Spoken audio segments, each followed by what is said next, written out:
पापा गोड़वा लगलू हो बेटी, अरे आमा गोड़वा हो लगलू, अरे चाचा गोड़वा लगलू हो बेटी, अरे चाची गोड़वा हो लगलू।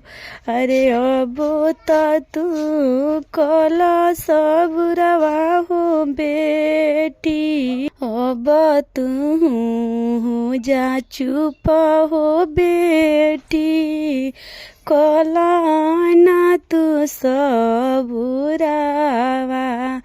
अरे अब तू जा चुप हो बेटी, बेटी करना हो सबुरवा। अरे कवने गुनाहवा हम कैनी हो आमा, छूटल पापा के हो महलिया।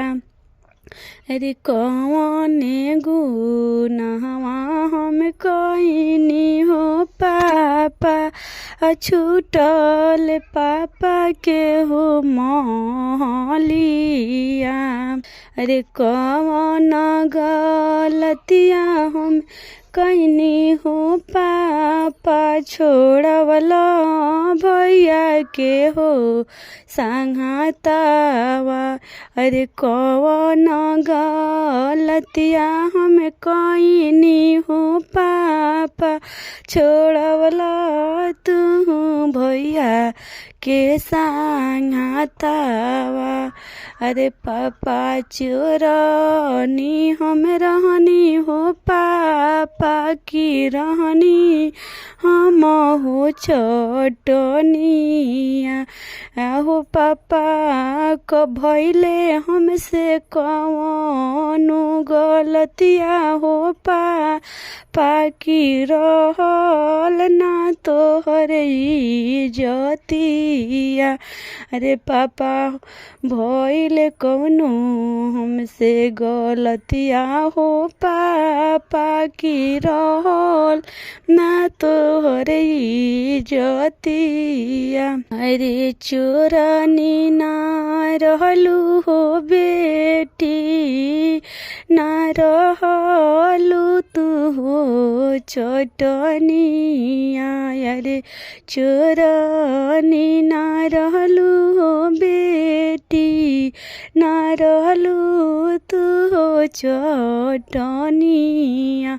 अरे कवनो ना गलतिया तू कैलू हो बेटी, टी रखलू हमर हो इज्जतिया। अरे कवनो ना गलतिया तू कैलू हो बेटी, रखलू हमर हो इज्जतिया। अरे तोहरा लिखल हो बेटी, बड़े दूर हो देसिया।